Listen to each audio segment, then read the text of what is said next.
You stand in an opulent ballroom, your heart fluttering in your throat as you face an avid crowd of glittering British aristocrats, their faces alive with curiosity. And they're all looking at you. Who shall we tell the guests is in attendance?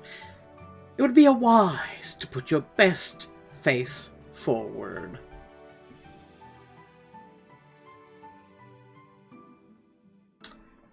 These are your best faces? Oh boy.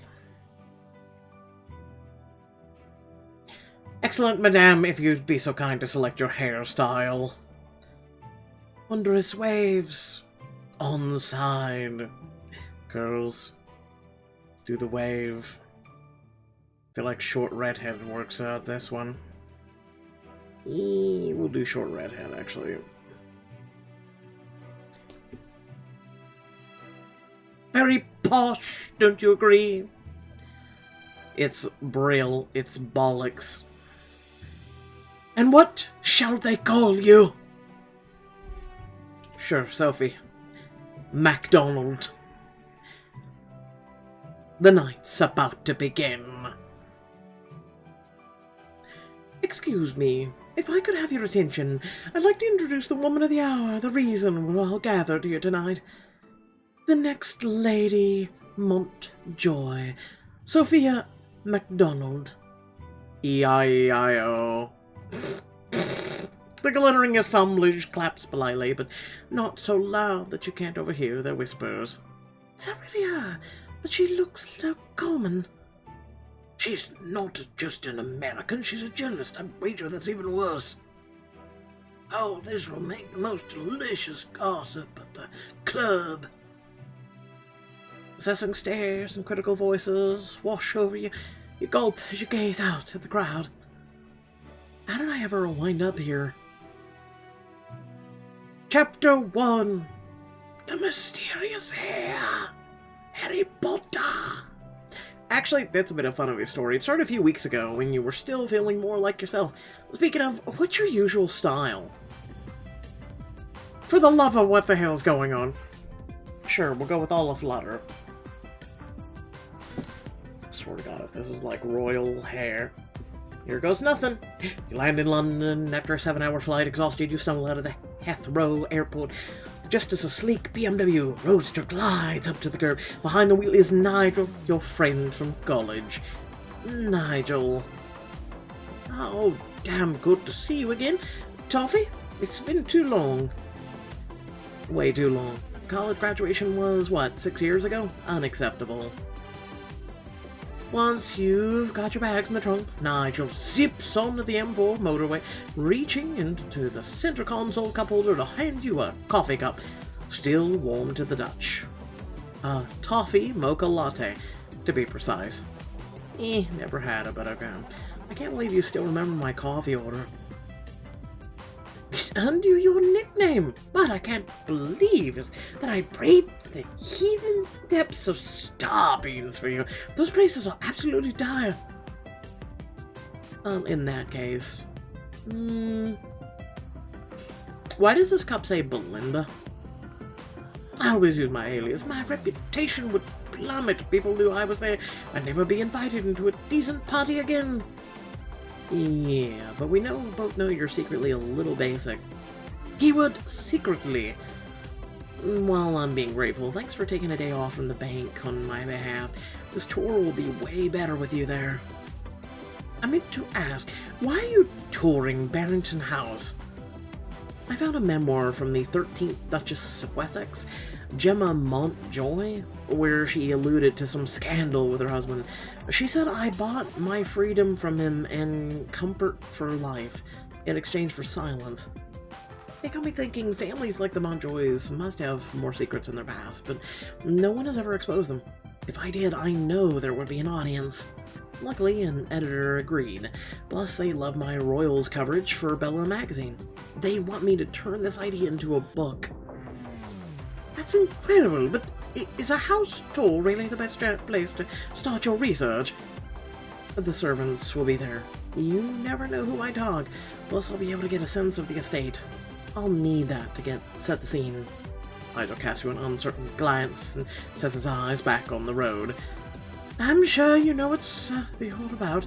To more important things, tell me all the highlights, reel of what's happened since we've been apart. One long chat later, you arrive at the Barrington house. The mansion sprawls across acres and acres of gentle rolling hills. Nigel cruises through the crowded visitor lots and parks the car. Did I just see something moving in the corner? It looked like a deer. You get out and begin the trek of the house, shading your eyes with a hand to take it all in. Oh, wow, this is stunning. The pictures really don't do this place any justice. And it's more imposing old piles, I'll give it to that. Soon you find yourselves in front of the imposing staircase in the Great Hall. While you're busy gaping, a slim, besuited woman approaches. She doles out pamphlets to everyone and claps her hands together briskly. Barrington House, how grand. Oh, the 1 o'clock group with me, please. I'm the Barrington House docent. Juliet, you may refer to me as, docent. Those of you who don't know the term, it means I'm running the store, and I do not wait for stragglers. Without waiting to see if the group will follow, she turns on her heel and marches smartly over to the stairs. What a dragon! I think I might be in love. You and the rest of the group trot to catch up as Juliet reels off facts about the house and the terse, with a slightly impatient tone. You will note the staircase is inlaid with blue John, a rare local mineral particularly favoured by the 7th Dukes of Wessex. Oh, yes, and this looks like mahogany. Soon she is marching into an adjoining room, not waiting for any of you to follow.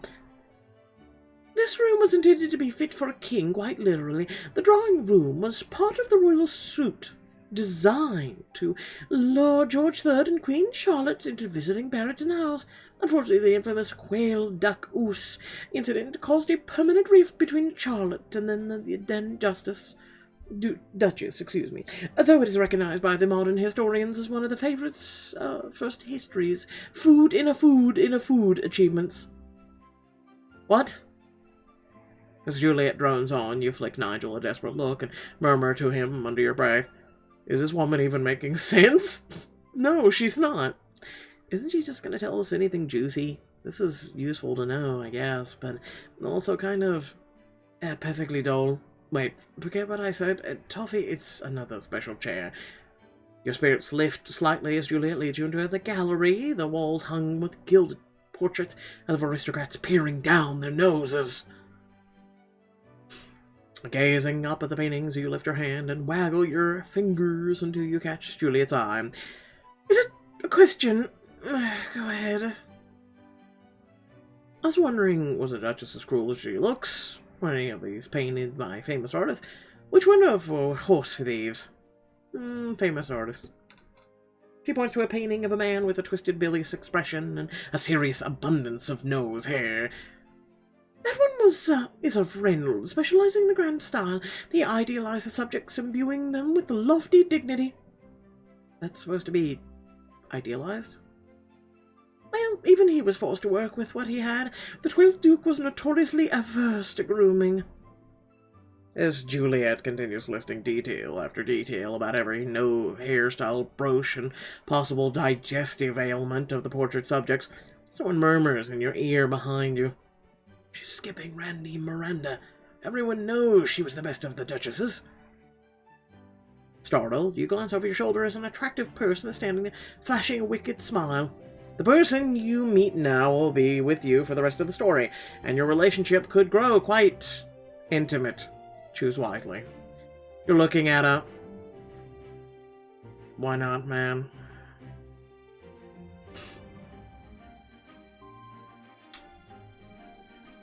Phase 3, why not? Does it look as droll? Oh, this devastatingly attractive stranger who's been whispering in your ear? Fine. He quirks an eyebrow, giving you a lopsided smile. You squint at the picture he's gesturing at. Randy Miranda? The plaque calls her the 11th Duchess of Wessex. Rumor is she had a lover from every great house. In fact, they say the only The gentleman who didn't enjoy her favors was her husband. You bite your lip to suppress a laugh, stealing another glance at him. His dark eyes sparkle tantalizingly with humor. You turn back to whisper to the mysterious stranger. How do you even know that? A bit of a history buff. I've taken this tour a time or two, and I find the more absurd bits tend to be easier to remember. Okay, so what about this one? You point out a corpulent duke surrounded by a horde of Cavalier King Charles spaniels on tasseled cushions. Ah, Cheryl, the old Blancmang. Apparently, he was a rabid animal lover. Had all 17 spaniels seated with him at a dinner table every night. He also swore you could read the future in their, droppings.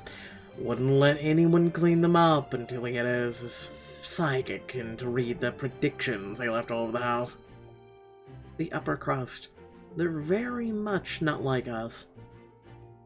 Juliet leads the tour to an archaic, ornately decorated dumbwaiter in a long hallway of the gallery. The stranger rolls his eyes. Oh, she always spends eons on the bloody dumbwaiter. You think food's up, food's down, occasional maid delivers self to lover's room would be simple enough. I'm Simon, by the way, and I'm absolutely famished. Sophia, pleased to meet you, and you're kidding about the dumbwaiter, right? Would that I were. But no, she may be here half a full hour. Shall we duck off into the kitchen for a sandwich? I clocked it on the way up, and I guarantee no one will notice we're gone. You consider. Getting excited at the prospect of freedom from this stifling tour, you look around for Nigel. He's trapped near the front. Glances over at you, eyes widening at the handsome man next to you. Save yourself! Go on without me!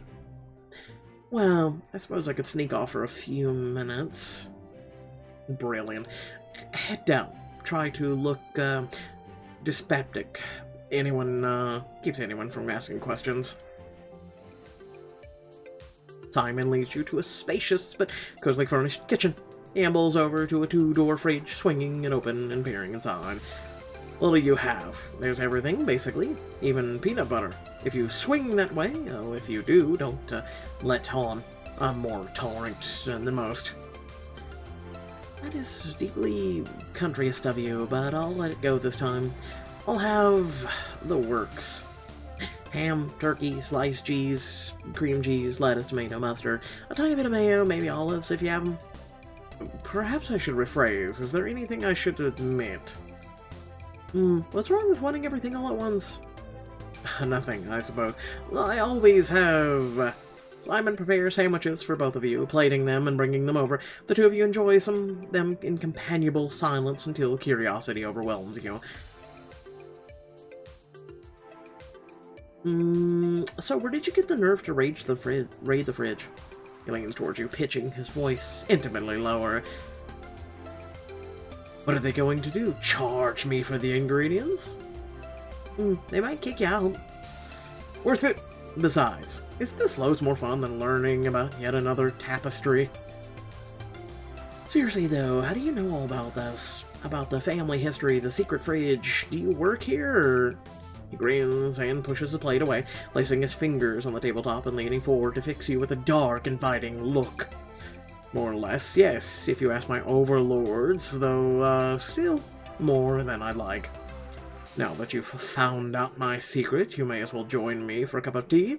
I've got loads more dirt on the Montjoy lot, all better than anything you'll learn on the tour. I haven't finished the tour yet. I mean, if you're deeply fascinated by the dumbwaiters, by all means, hurry back before you miss the bit about the physics of pulleys. Seriously? She goes into that? And the lifespan of a rope through the ages, gripping stuff, really. If it's not your cup of tea, though, we could possibly have some tea and head outside. The house's private gardens are strictly off limits to the, Polio, but I know a side entrance no one pays much attention to. I'd much rather learn about you than another neat bit of inlaying, and I promise, if we're caught, I'll fall on my sword. Throughout this book, you'll be able to learn the Montjoy family secrets. Collect enough, and the book you're working for, or on, might be just successful. This is your chance to learn a juicy secret and get to know Simon better. Pip, pip, cheerio! Yes, yes, yes. It sounds divine. Simon rubs his hands together with a mock villainous glee, giving you another charmingly crooked smile.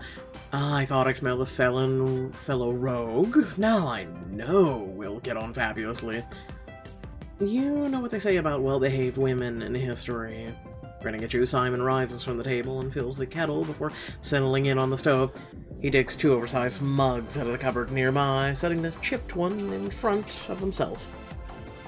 And how do ill-behaved women take their tea? My grandmother always says you can judge anyone by that yardstick. Actually, she's far more blowsy about it. Some bosh about tea being one of those windows into the soul. Still, I must admit, I agree with the sentiment. I like my tea... I've heard people do this, milk and sugar. I hear it's a British thing. I like my tea plain. So what is that telling you? Simon prepares the tea for you, stroking his chin with theatrical pensiveness. You're straightforward and unflinching, with a secret tantalizing dark side. Laughing, you accept your tea from him, blowing on the steaming surface. I'm not sure that's entirely accurate, but it's not terribly far off. Or perhaps I've pinned you as well. That's embarrassing to admit it. Shall we take these to go? Lead the way. Grab your mug and follow Simon stealthily through the mansion's corridors, dodging in side rooms to evade tour groups. He leads you into an unobtrusive side door, fingers to his lips as he unlocks it. You step out and continue on into the most stunning garden you've ever seen. Each inch is carefully planted with brilliantly colored blooms, the path flanked by manicured hedges. I feel like I've been in Versailles or something. How can you even convince plants to grow geometrically? I'm glad you like it. I've always been one of those. It's always been one of my favorite parts of the estate. There's a maze on the grounds as well, and a butterfly garden, but those are less intimate. These gardens are planned and maintained by the Duchess herself. I had no idea. That's what's so disappointing about the official tour. I mean, the sights are spectacular, but ultimately, none of it is any heart. You learn nothing that really matters about the people behind this place. The most interesting thing I've learned so far is that the 12th Duke of Montjoy had a face not even a painter could love. Nor, apparently, his mother. No. Well, I may exaggerate. The woman died in childbirth, but who's to say it wasn't the fright of him that killed her? No one's laughing at that. That's not funny at all. Chuckling, Simon shakes his head and lays a light hand at the small of your back, directing you down the path. Tingles spiral up your spine at his touch. You're right, this is rather dull, which is why you're lucky I have none of Juliet's compunctions about upholding the family's reputation. Are you saying you know some real Montjoy dirt? Because, not gonna lie, planting roses is not the dirt I was looking for. Piles of it, actually. Did you see the portrait of the Duke from the 1950s? Stuffy-looking bugger, military regalia. You might have noticed that his hair seemed a bit odd. Actually, now that you mention it, it did seem weirdly lustrous. But that's because he wore a wig at all times, and lied relentlessly about it, just staunchly denied it when questioned. But that's not even the best part. He absolutely refused to have his wig made from anything but sheer moose hair. Swore by the texture. You give him an incredulous look, then burst out laughing. Simon... How did no one ever notice? It must have been so obvious. It was, and everyone knew, of course. They also knew better than to say anything to his face. After he died, I suppose people forgot about it. It's hardly the kind of thing one puts in an obituary, after all. Good thing you're around to keep the flame of knowledge burning. What can I say? I've always felt I was dedicated to a higher purpose. The two of you continue through the gardens, pausing to gaze at a lovely patch of pansies, when you stumble against a hedge as something streaks through your legs. It's one of those greyhounds. Oof. Sophia! You stumble, and he reaches out to catch you, his arms sliding around you to keep you from falling. When you manage to get your footing, you realize that Simon's arms are still around you. The warmth of his touch courses through you. You gaze at each other for a moment. Then Simon reddens and withdraws, clearing his throat briskly. Alrighty then? Yes, I think so, just startled. The whippet moves near to Simon, cavorting at his feet and rolling over on its back. Is that your dog? Looking a little chagrined, Simon crouches to rub the dog's paw-offed belly. The whippet grins up at him, ecstatically, tongue lolling out. We also just call it a greyhound here in America. No, I've never seen this dog before. Probably one of the tourists left her off the leash. I just tend to get on with animals, I suppose. Get on? Look at her face, she's obsessed. And with a final pat, Simon points across the lawn, straightens and waits. The dog whines for a moment and then trots off in the direction Simon indicated. Now that I have you to myself again, can I ask you something? Giving you a lingering, inscrutable look, he gestures at a nearby bench. The two of you sit, his leg barely brushing against yours. I suppose I promised information you couldn't get anywhere else. Ask away. In that case, how do you know so much about the Montjoys? Are you a docent too, or...? Simon shrugs, giving you a half-smile. No, but I grew up around here. All the locals know dribs and drabs of gossip. I suppose I just picked up my fair share over the years. Simon glances down at his watch and sucks a breath through his teeth, sighing. Oh, I should get you back to the tour group before I land us both in trouble. When you turn to him, he's staring at you, his dark eyes stormy. Your breath catches slightly in your throat at the intensity of his gaze. Simon, I'll see you again, won't I? You duck your head a little, surprisingly, by the tangle of emotions surging through you. What I mean is, I'd really hate to say for this to be goodbye. He gently tips your chin back up, his touch lingering just a moment too long. When you meet his eyes are smoky and startlingly earnest. As would I. So let's make it in a revoir instead, shall we? The two of you head back towards the mansion. Just before you reach the door, Simon lays a hand on your arm, turning to you. I just wanted to say I really enjoyed this, Sophia. You're nothing like what I expected. Oh, and what do you usually expect when you try to corrupt random tour-goers? He grins, his eyes twinkling devilishly as he leans closer to whisper in your ear. Trust me, when I'm trying to corrupt you, you'll know it. And he releases your arm, holding open the door for you. You shake off the tingles coursing through your body, radiating from the spots on your arm as he was just touching, and reluctantly follow him inside, rejoining the group by the dumbwaiter just as Juliet wraps up her lecture. Of course, the automation of rope manufacturing at the time was still too new to consistently provide quality products. Dear Lord, reading an instruction manual would be livelier. Didn't I tell you the dumbwaiter lecture was murderously boring?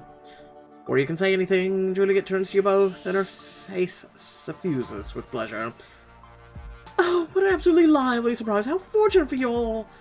It's my pleasure to introduce Simon Montjoy. He flings an arm through the air towards Simon. Out of the corner of your eye, you see a flush rising in his cheeks. The next Duke of Wessex, heir of all of Barrington. The next... Stunned, you whip around to confront Simon, but he's already melting back through the crowd, waving as he ducks around a corner. Please enjoy the tour.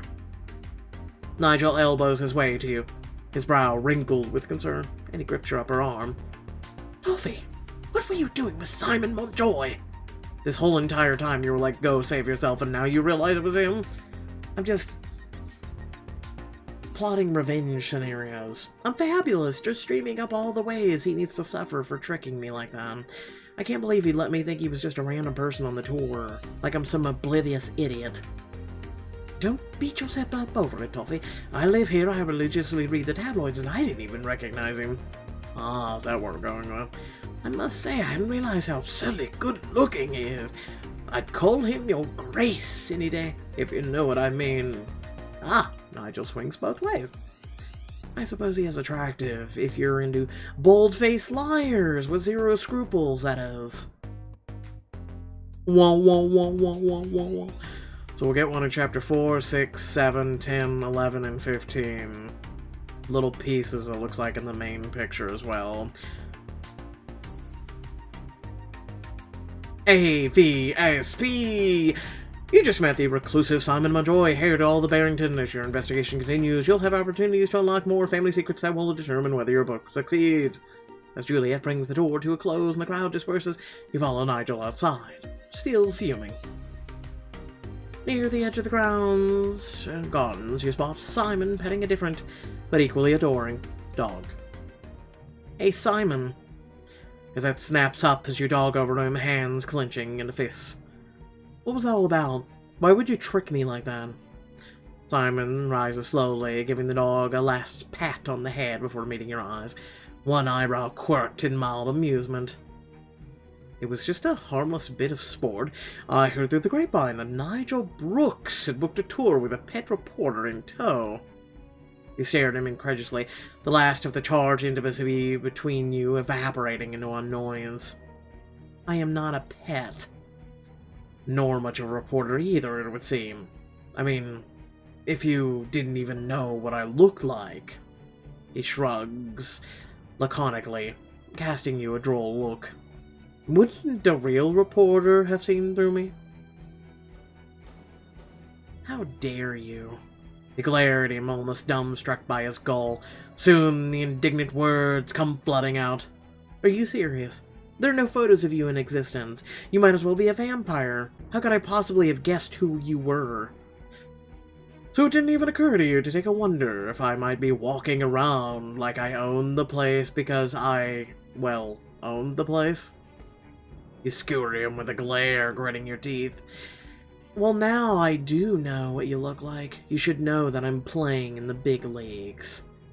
I'm here to dig up your family's secret history.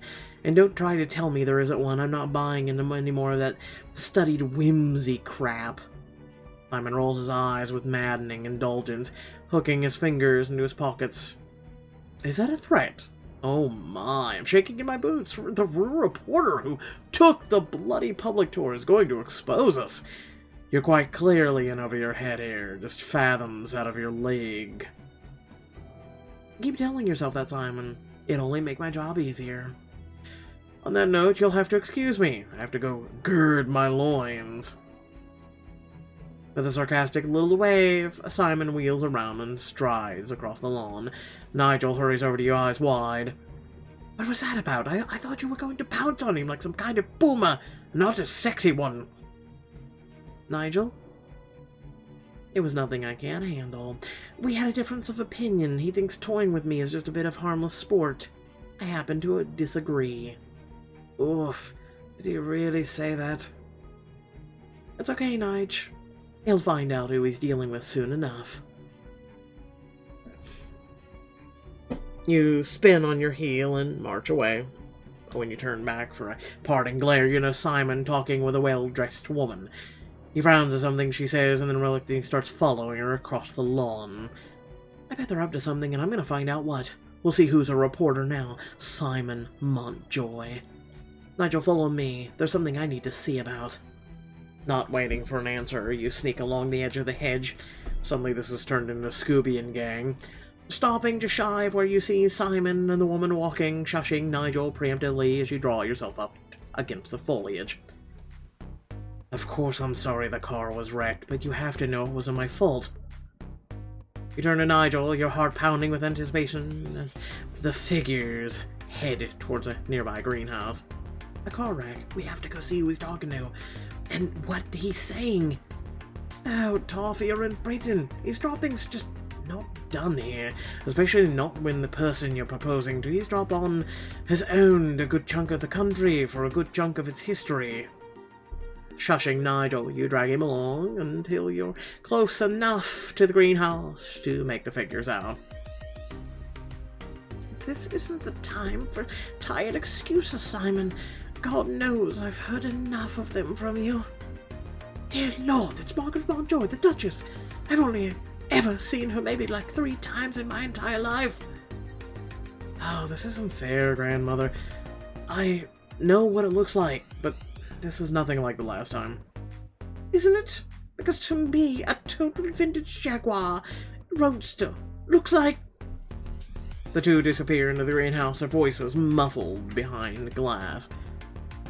Look, Nish, there's an open window on the left. I'd be able to hear everything. I suppose it's not really eavesdropping if they're talking semi-publicly, right? But we won't be able to hear them from here. Sneak closer to the greenhouse to dig up a secret about Simon. Don't worry, you won't hurt your chances with him. But you will help your book. Really? Fine, because the cute little butterfly right there, nothing else. Also, why is it he smiles when we pick that option? I don't get it.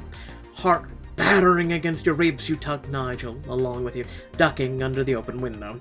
Peering carefully over the jam, you can just make out Simon and his grandmother. Oh my god, I can't believe we're doing this. I've officially taken leave of my bloody senses. Shh, I'm trying to hear.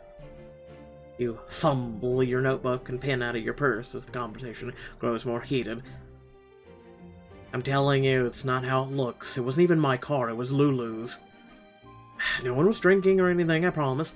She was just on some brilliant new acupuncturist and forgot to set the parking brake, and while we were setting up the picnic blanket, the bloody jag rolled onto the pond. Her father threatened to cut her off lately. She said if I took the blame, her dad might not love the sight of me, but at least she'd still have an apartment. You know how flighty Lulu is. She'd never survive on her own. Darling, you can't possibly still be so naive. It doesn't matter whose car it was, and noble intentions count for nothing in the court of public opinion. What does matter is that this makes you look like the very worst sort of playboy, so set on pleasure you can't be bothered to take care of your £100,000 car. Worse yet, it draws attention to us. We work so very hard, Simon, to keep our reputation sterling. I know that, grandmother. Then you must also know I will not have you dredging this family through the muck. Wow, sounds like Simon was a tough family. You scribble furiously in your notebook, balancing it on your knee. Simon in conversation with his grandmother, re-totaled Roadster, pinned under his grandmother's iron thumb, clearly desperate to please her. Nigel peeps over your shoulder at the notes you're taking. Oh, she was really hot on him, wasn't she? Understatement of the year. Mum would be utterly gobsmacked to hear about this, though I suppose I can't tell her what or how I've learned it. Simon and his grandmother move away from the window, their voices fading. Damn! Just when the story was getting good. You glance around the greenhouse looking for another avenue of access. Maybe I can sneak over to the door.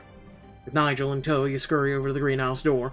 But, despite your wary steps, you crunch loudly over a cluster of gravel hidden in the grass near the door. Oh Lord, now you've done it, Toffee! You freeze, clenching your jaw, as the figures inside the greenhouse still, then swivel towards the noise. Simon, what was that? I don't know. Let me just... Your pulse races wildly as Simon strides towards your hiding place, your mind scrambling for a plan. You could swear you can see him suck in a sharp breath at the exact moment you do, almost as if he can sense you just feet away. Throw a pebble. Snatch up a pebble, wing it back, and fling it on the greenhouse's roof. Simon steps still, then reverse course. Must have been a pigeon, nothing to worry about. Simon exhales in the same moment you do, as though your hearts are still beating in time. He moves back to his grandmother, and they resume their conversation, the Duchess's voice slightly less acrimonious. I didn't mean to rail at you, darling. I just don't understand why you won't settle down. I know, but you're the one who told me I needed to find the right person, a proper fit. Yes, I did say that, but it's obvious to me that when you were with Arabelle... Simon cuts her off with a slice of the hand, looking pained. No, absolutely not. We flogged the horse past the ninth circle of hell, and I'm not picking the stick up again. I had my reasons for ending things with her, and you need to trust that I know what's best for me, alright? Madrette Montjoy sighs wearily, her hand drifting to her mouth. Darling, I dearly wish I could. I really do, but you've been so shiftless since then, so mercurial. I've seen no evidence of you putting down proper roots, settling down anything, or anyone. If the line ends with you, what has all this been for? Please, don't say that. If something doesn't change, darling, soon, I'm afraid your grandfather and I will have to reconsider the will. Neither of us likes the idea of Hugo taking over any more than you do, but we do need to protect the estate's future. Leave it to Hugo, and there will be no future Barrington. You're saying that out of anger, darling. Hugo is solid, respectable. He's everything you're not, at least not yet. You scramble to jot her words down in your notebook just as you hear a heavy sigh, then footsteps fast approaching the greenhouse threshold on your left. You should dash right then. Grabbing Nigel by the sleeve, you rush into the right, flatten yourself against the wall, and manage to stay hidden as the Duchess sweeps out of the door with a downtrodden Simon on her heels, and they don't look back. Nigel slumps against the wall, releasing an exaggeratedly anguished moan. Oh, thank God! I thought we had discovered for sure. You bump his shoulder with yours, grinning at him. No way. You just have to stick with me, see? Drained by the surges of adrenaline, you and Nigel hop into his car and drive back to the Barrington village, reaching the nearby hamlet just after sundown. Nigel takes you to a small, charming pub. The cramped room is lively with chatter of locals congregating over a pint. You and Nigel slide onto the stools, and a weathered bartender with bushy eyebrows and kind eyes approaches you. What'll you be having, Chooks? A stout for me, please. I'll have water, a pint, glass of wine, a pint. A stout, specifically. The bartender slides your drinks over, you clink your glasses half-heartedly against Nigel's, and then take a fortifying sip. Well, that was kind of a flop. I know it's early days, but I already feel a little stuck. Don't say that, Doffy. You had tea with Simon Montjoy. You learned about that one of the Montjoy's dukes had a penchant for wigs. Stop the presses. Well, at least now you know there's trouble in paradise. Because Simon isn't going to study with anyone, and then a car crash turns out to be... he didn't even cause. It's interesting, but everyone knows he's single, and the crash sounded like an isolated incident, which doesn't really make for an entire book. You rest your head on Nigel's shoulder, and he gives your knee a consoling pat. Well, let's get you to your hotel. Today was a bit of a slog, and you must be knackered. Can't be helping. Might be nice to put my feet up. Thanks, Nige.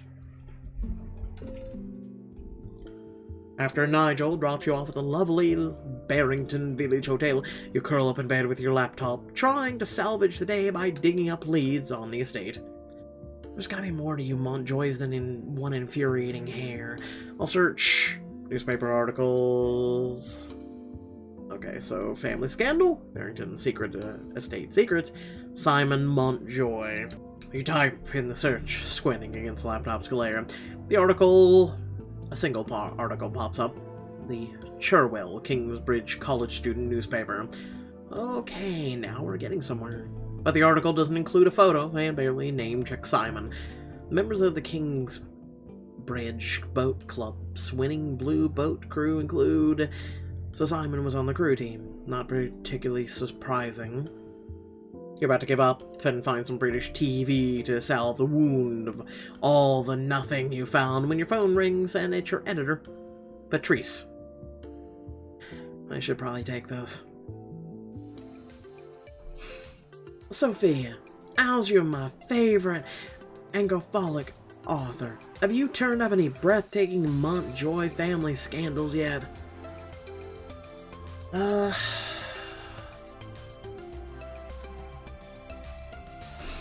Actually, so far things are going great.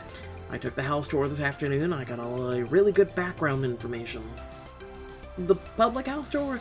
Huh. Well, I suppose you have to start somewhere. Anyway, you'll have to find a really juice-up scandal in the Montjoy family's past. Any family that adverse to publicity must hide something. They don't even let themselves be photographed. Right, there must be something. Quickly, snap a picture of Simon next to see him. His ball's on the line when Patrice speaks again. A bit of her ambulance seems to have disappeared. Sophia, you are still confident you can deliver on your proposal, aren't you? Of course, I'm just making a plan of attack, so I'll be the most effective while I'm here. Good, because I'm sure I don't have to tell you, this book could launch your entire career into the stratosphere. But if you can't deliver on the scandalous secrets you promised, well, the publishing house won't be able to honor your contract. That's not going to happen, will it? Definitely not. I won't let it happen. That's the confidence I like to hear. Alright, I'll let you go. What is it the British say? Ta-ta? You hang up the phone deep in thought when a knock at the door startles you so profoundly you practically whack your head against the headboard. Warily, you open the door. Oh, for the love of God, what do you want? What, turning in early? That's not, that discouraged, are you? To find Simon Monjoy waiting in the dim hallway. Simon, what the hell are you doing here? Well, it's a bit complicated. May I step inside? He is literally a vampire. He's asking for permission.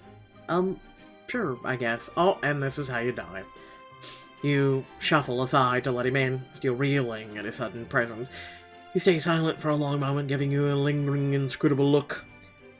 I have a proposal for you, one that I believe might benefit us both. You peer at him suspiciously, trying to get your bearings in before he proposes that you date him. What kind of proposal? He gazes down to the ground, his jaw working, and then he looks back up at you with a strange, unreadable glimmer in his eyes. I want you to marry me. I was close. I said dating. I didn't think he was going to go straight for marriage. We've known each other all of 5 seconds. Alright, thanks for watching. Please remember to like, share, and subscribe. Head down description below, links to social media, Discord, and a few links to support me and my content. So, apparently there is 16 chapters of this crap. Oh, God help me. So I'm going to plow through this as quickly and as efficiently as possible. Already this book is being a bit weird, and, yeah. Anyway. And also, I'd like to say that the face that they have for the proposed thing, also his face, both faces, really, aren't in the book that we could pick. So, yeah. Anyway, thanks for watching. Catch y'all later. Peace.